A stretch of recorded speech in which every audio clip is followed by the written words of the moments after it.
E aí, nono 1, nono 2, professor Pablo aqui. Esse é um vídeo de revisão para a prova de história. Então, a gente trabalhou esse semestre dois assuntos, no âmbito internacional e no âmbito nacional. Um pouco de história do Brasil, um pouco de história do mundo. A gente pôde conversar um pouco mais, teve mais explicações, mais aulas sobre a história internacional. Acabou o tempo ficando meio curto agora no final do semestre para mim me aprofundar em história do Brasil. Então, eu vou cobrar um pouco mais de profundidade o que aconteceu no mundo, né, no final do século XIX e como isso influenciou o século XX. Acredito que não tenha muita dificuldade, mas vou deixar bem claro aqui para vocês. Primeiro, eu não quero que vocês decorem nada. Não quero que decorem nomes, decorem datas, não fiquem lendo a mesma frase um monte de vezes para decorar alguma passagem. Não é o estilo de prova que eu faço. Então não vou perguntar quais eram os aliados na Primeira Guerra, quem era o aliado daqui, o aliado dali, né, quais eram os países que formavam a União Soviética. Não é esse tipo de questão que eu cobro. Então, a primeira coisa, a explicação primeira, assim, né, o processo que abre, assim, que vai desencadear a formação do século XX ainda está no XIX, que é a Revolução Industrial. Por um lado, a Revolução Industrial vai causar uma crise, né, de superprodução. Como vocês viram ano passado, a Revolução Industrial é um aumento da capacidade produtiva de mercadorias. E por que isso vai levar a uma crise? Porque dentro da Europa não havia matéria-prima o suficiente que desse conta, né, daquela capacidade produtiva. É que nem tu tem um limoeiro em casa e aí tu espremia limão a mão, né? E dava tempo de crescer mais limão, e daqui a pouco tu compra uma máquina de espremer limão e já não tem mais tanto limão no teu limoeiro que seja o suficiente para atender aquela capacidade produtiva. E também não tinha tanta gente para comprar aquela quantidade enorme de produtos que estavam sendo produzidos na Europa. Né? E aí isso faz com que os preços baixem, né? Porque tu produz muito, mas não tem tanta gente para comprar, o preço vai baixar. E aí as empresas vão ter dificuldades, vai ter desemprego, isso vai levar a uma grande crise. O que os europeus vão fazer, os Estados-nações europeus? Eles vão literalmente invadir, conquistar, né, territórios na África e na Ásia, né, numa espécie de assalto a esses continentes, para retirar a matéria-prima desses lugares e abrir mercados consumidores. Isso vai ser o imperialismo europeu do século XIX. Então, primeiro começa com Inglaterra e França, que são os países que vão se industrializar primeiro. Depois a Alemanha e Itália vêm na seguida da sua industrialização. Só que o que vai acontecer? A Inglaterra e a França, como elas se industrializam primeiro, elas chegam primeiro no continente europeu e vão pegar os melhores territórios.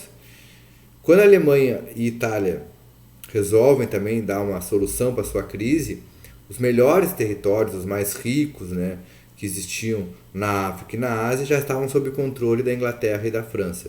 Isso vai gerar uma certa corrida, uma disputa imperialista entre os países europeus. Na mesma época estavam inventando novas tecnologias de armas, de guerra, por causa da Revolução Industrial também, que aumentou a capacidade produtiva, as inovações tecnológicas também no setor militar. E isso vai fazer com que aumente as tensões entre os países.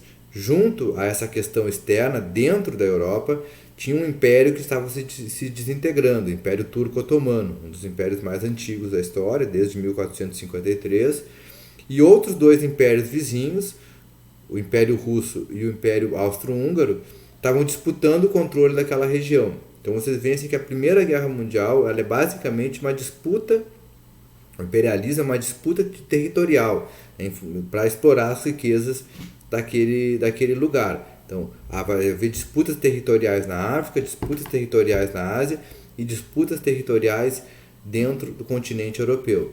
Como já normalmente existe um sistema de alianças entre os países, assim como a gente tem os nossos amigos, aquelas nossas afinidades, os países também operam mais ou menos nessa lógica. Então, a partir de um estopim que vai acontecer dentro do Império Turco Otomano, que está se desintegrando, o estudante nacionalista vai matar um integrante da nobreza austro-húngara, né, porque não queria, né, queria formar um país independente ali na região e não passar do controle de um império para outro. Vai se desencadear uma série de declarações de guerras entre esses países. Não fiquem tão atentos assim a quem declarou guerra a quem, quando que foi. O importante é vocês entenderem que a Primeira Guerra Mundial ela tem como principal causa a disputa imperialista na África e na Ásia, que foi causada por uma crise de superprodução lá da Revolução Industrial, certo? E aí, junto a isso, tem uma disputa territorial de impérios dentro da Europa. E aí os países europeus vão entrar numa grande guerra mundial, que vai ter a Alemanha como derrotada. A Alemanha vai sair numa crise muito grande, e nesse vácuo, nessa depressão do povo alemão, nessa crise econômica que a Alemanha vai passar, e a Itália também, vai dar o contexto necessário para a ascensão de discursos nacionalistas, exaltados, tentando encontrar culpados, tentando encontrar inimigos, e isso vai ser a base do nazismo e do fascismo que vão levar à Segunda Guerra Mundial. Então, atenção, né, uma das bases do nazismo, além desse contexto favorável, né, de crise que a Alemanha e a Itália estavam passando, ele vai usar a questão da superioridade étnica, que é o racismo, né? Tu achar que o teu povo é superior aos outros. Então, aquilo que os europeus estavam fazendo na África e na Ásia, invadindo o território, conquistando, controlando o território, com esse discurso, né, de superioridade étnico-racial, os alemães vão fazer dentro da Europa, né? Então, o nazismo não inventou esse discurso, ele já era aplicado há muito tempo dentro da Europa, algo comum na história, inclusive, né? E o nazismo vai levar para dentro do continente europeu. Então, vocês veem como que a Revolução Industrial causa o imperialismo, né, que tem como um seu discurso a superioridade étnica dos povos, a exploração de outros territórios, essas disputas imperialistas tentando controlar outros povos e outros territórios vai levar à Primeira Guerra Mundial, e a Primeira Guerra Mundial vai ter como consequência, né, uma Alemanha e uma Itália em crise, e o fortalecimento de um discurso racista e exaltado, assim, nacionalista, por parte do nazismo e do fascismo, que vai desencadear na Segunda Guerra Mundial, quando Hitler começa a invadir, então, territórios dentro da Europa. Por outro lado, a Revolução Industrial vai levar à formação de uma classe operária que não existia, que é o proletariado. Então, não existia classe operária. O que existiam eram camponeses e artesãos que produziam, né, em oficinas. E agora vai passar então a ter os trabalhadores da indústria. E com essa classe operária, com o proletariado, vai se formar uma consciência de classe, né? Eles vão perceber que eles têm os mesmos problemas, as mesmas dificuldades. A Revolução Industrial vai ser uma época de muita exploração do trabalho, né?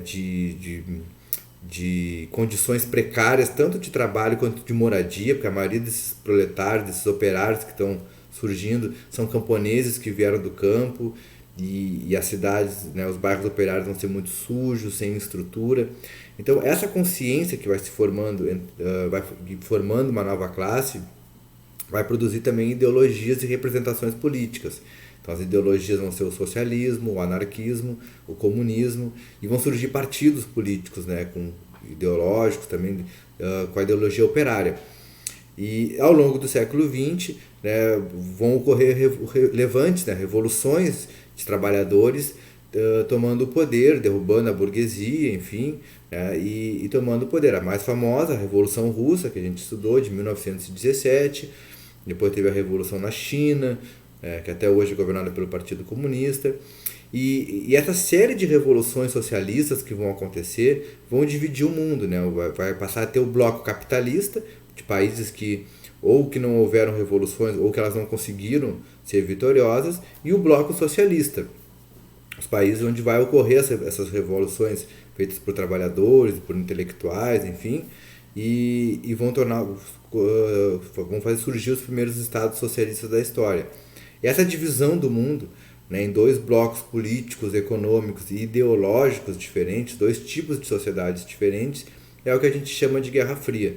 A Guerra Fria tem esse nome porque a União Soviética, que é o conjunto da União das Repúblicas Socialistas Soviéticas, que tem como a Rússia, né, como principal país, como principal república, de um lado, e os Estados Unidos do outro, eles nunca vão chegar, os Estados Unidos encabeçando o bloco capitalista, eles nunca vão chegar a se enfrentar militarmente. Mas vão ocorrer, né, essa Guerra Fria ela esquenta em alguns momentos, né, como a Guerra das Coreias, como o Vietnã.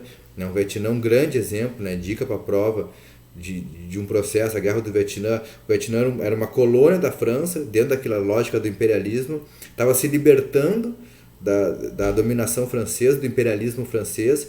Quem estava liderando, né, eram os comunistas do Vietnã, e aí há um racha no país, né, o norte comunista, apoiado por União Soviética, e o sul capitalista, agora eu confundi norte e sul, mas acho que é isso. A cabeça um pouco cansada. Mas não tem essa qual que estava no norte e qual que estava no sul. Apoiado pelos Estados Unidos, né, a parte capitalista, os comunistas são vitoriosos, né, e fazem, né, uma revolução e declaram o Vietnã socialista. Então, ali na Guerra do Vietnã tem uma libertação contra o imperialismo, né, e a ascensão dos trabalhadores organizados em torno do Partido Comunista, fazendo uma revolução, né, dentro desse contexto da Guerra Fria. Então é isso, pessoal.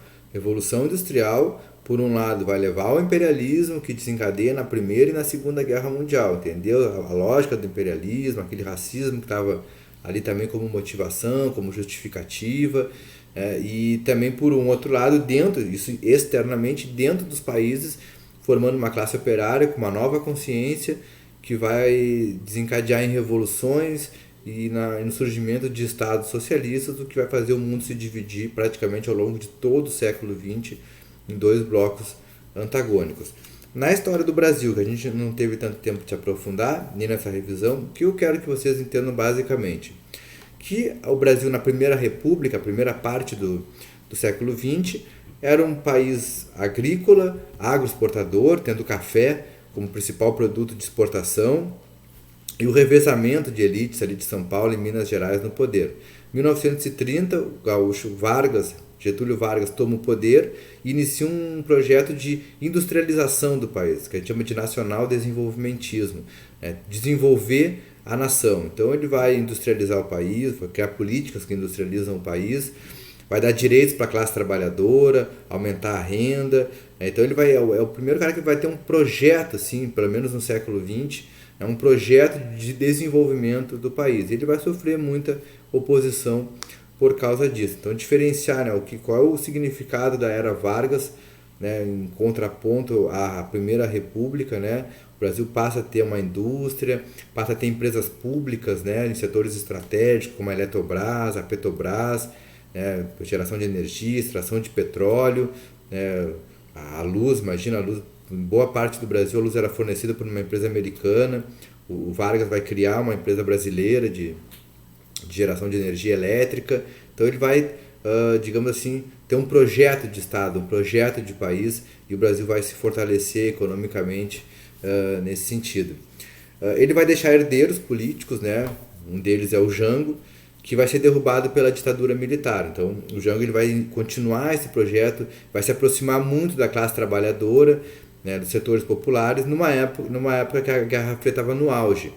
Então quero que vocês entendam que a ditadura militar no Brasil também se insere no contexto da Guerra Fria, porque, né, a classe dominante, a burguesia brasileira, né, os militares, temendo que essa aproximação do Jango, foi ministro do trabalho do Vargas, né, que essa aproximação do Jango com os setores populares, com os trabalhadores, pudesse levar a algo parecido que ocorreu no Chile, algum tempo depois, né, com um país assim, um socialismo não revolucionário, digamos assim. Eles derrubam o Jango, exilam ele para fora do país, né, e instalam uma ditadura militar, né? Vão perseguir os socialistas, perseguir os comunistas, prender, torturar, executar, né? E vão implantar censura no país, enfim, né? E a ditadura no Brasil está dentro desse contexto da Guerra Fria também. Pessoal, além disso, estudem pelo caderno, né, essas questões que eu passei. Vai ter uma questão sobre o trabalho criativo. Eu quero que vocês falem um pouco sobre o trabalho que vocês apresentaram, cada um vai falar sobre o seu trabalho, e uma autoavaliação também. Então, vejam como é que foi o desempenho de vocês no semestre, o que vocês fizeram, gostaram, não gostaram, e vai ter uma questão sobre isso na prova, certo? Era isso, passou um pouco dos 10 minutos que eu pretendia, mas é importante, né? Uma revisão para a prova, vocês vão ter o tempo na semana que vem, justamente para isso, é o tempo casa. Feito!